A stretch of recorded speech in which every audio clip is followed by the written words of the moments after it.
4 personas han sido detenidas, entre ellas la madre de la guagua, a causa del crimen perpetrado por una secta de Coyihuay, seguidores de Ramón Castillo Gaete, quien se hacía llamar Antares de la Luz. Bueno, esta agrupación funcionaba ya desde el año 2009 y todos sus miembros consumían ayahuasca, que es una droga que tiene efectos alucinógenos. El hijo de Natalia Guerra nació el 21 de noviembre en la clínica de Viña del Mar y fue quemado 2 días después, desnudo y con una cinta en la boca. Ella era perteneciente justamente a esta secta de la cual estamos hablando. Queremos conversar acerca de las características de esta secta. En CNN Chile conversamos con el psicólogo social de la Universidad Autónoma, Víctor Cabrera, que le damos la bienvenida a esta hora. ¿Cómo está? Muchas gracias, buenos días y gracias por la invitación. Buen día, señor Cabrera. La primera pregunta, me imagino que es la que se debe estar haciendo tanta gente, ¿cómo es posible que gente que se ha conducido de forma normal, digamos, dentro de los estándares de nosotros, de la gente que se conduce por la vida más o menos de forma, ¿no es cierto?, integrada, de repente consume una droga y termina haciendo las abominaciones más, probablemente la más increíble, que es consentir o incluso colaborar con la muerte del propio hijo? ¿Cómo puede ser? Bueno, en general, todas las personas con ciertas características pueden estar a una manipulación de este tipo a tal punto de que va configurando una convicción distinta a aquella que nosotros habitualmente como sentido común tiene para convivir y para relacionarse con el mundo. Por lo tanto, habría una predisposición personal a ser sometida a un discurso y a una convicción distinta a aquella que habitualmente tenemos para relacionarnos habitualmente, ¿no? A ver, uno empieza a mirar algunas sectas del pasado, por ejemplo la comunidad de Pirque, el profeta de Peñalolén. Había muchas relacionadas incluso con personas quizás más humildes, y que uno dice que por ahí podía ir la mano, que quizás no había tanta cultura intelectual, por decirlo de alguna manera, y podían atraer a esas personas. Pero esta secta en particular estamos viendo a profesionales, muchos de ellos, incluso algunos hasta intelectuales. Entonces uno se pregunta cómo o qué es lo que pasa en el ser humano que hace que, independiente de su nivel socioeconómico, cultural, pueda llevar a entrar en este tipo de grupos y, lo peor, seguir al líder. Incluso yo agregaría el tema de la edad. Uno pensaría, o hemos escuchado, que los adolescentes son más proclives a este tipo de cosas porque buscan su identidad, porque están en un momento, ¿no es cierto?, de renegar de su identidad, de la identidad de los padres, pero aquí eran todos personas de más de 20 años, o sea, gente, adultos.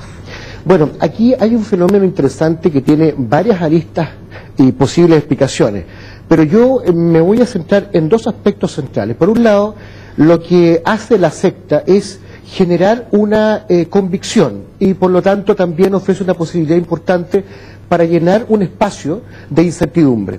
En la existencia humana estamos llenos de información que nos va dando incertidumbre, por lo tanto una secta y un mensaje concreto, definitorio, que da claridad a ciertos aspectos de la vida que parecen inciertas, sí es un elemento importante de donde se va incubando este fenómeno de la secta, porque además los adeptos, los sectarios, también se sienten con certidumbre, se sienten con convicción. Y la segunda explicación también obedece, como tú señalas, a la identidad del sujeto.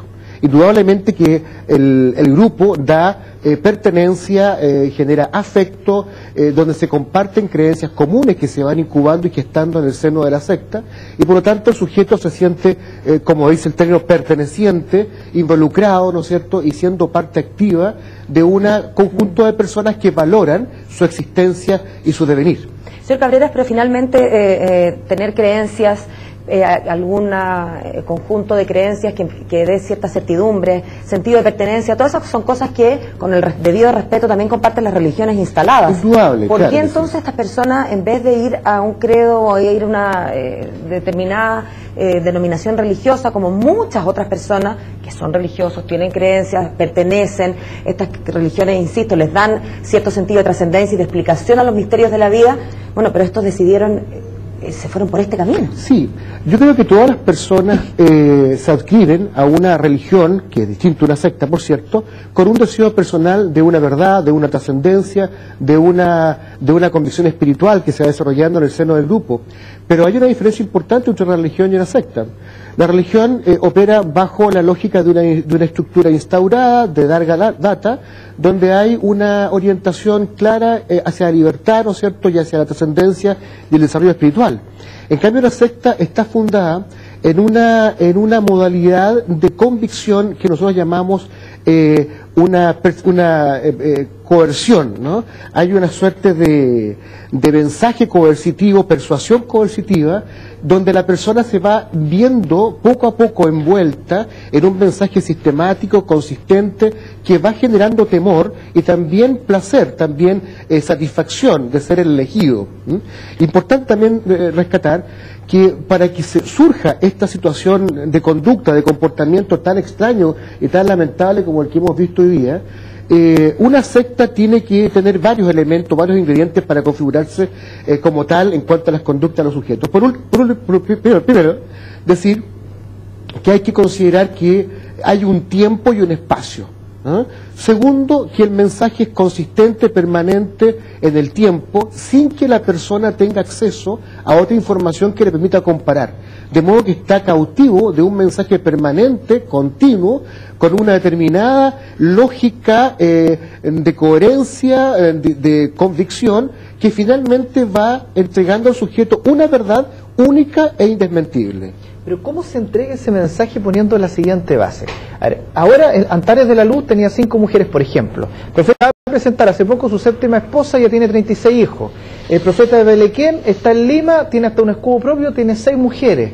Y así uno empieza a sumar una serie de datos. Por ejemplo, la de Pelequén era una secta sadomasoquista. Lo que veíamos ahora, se azotaba con 45 golpes y se lloraba, se le daba 3 golpes más. O sea, ¿cómo se entrega un mensaje tan potente para que estas personas, incluso hasta hechos que podrían ser un delito, ni siquiera eso los atormente?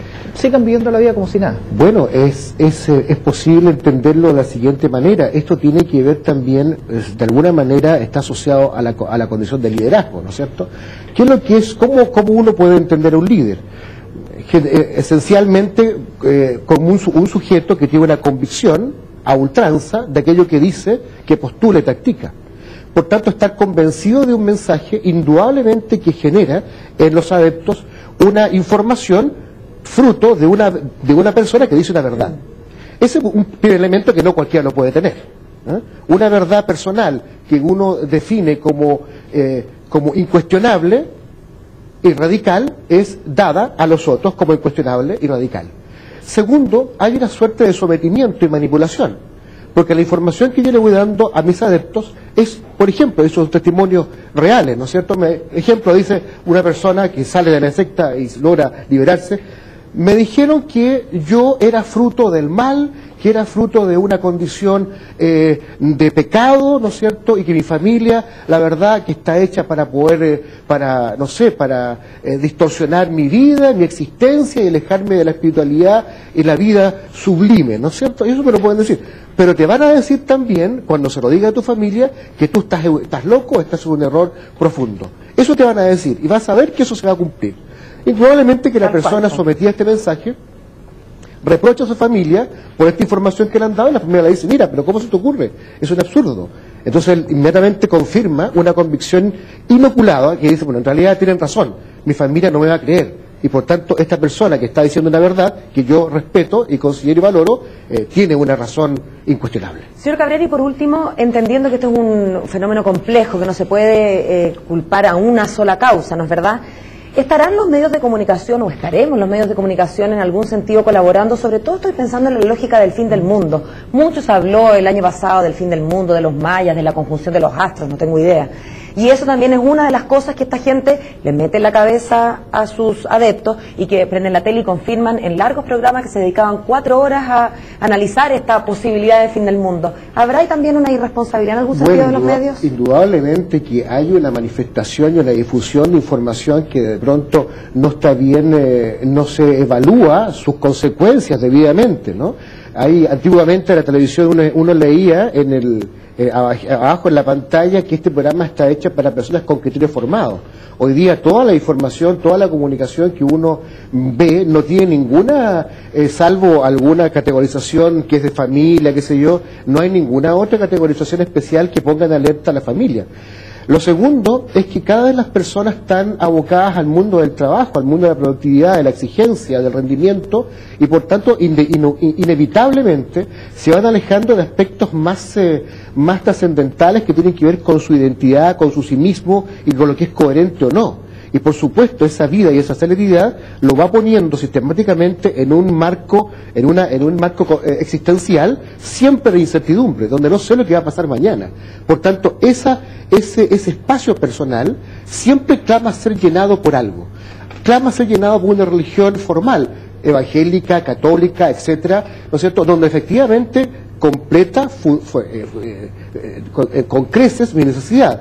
Pero eso no significa que yo quiera algo distinto que me dé un sentido de magia, un sentido de que si estoy en este grupo voy a ser especial, único y diferente. La coyuntura también apoya el hecho de que tengamos la presencia de una situación de fin del mundo.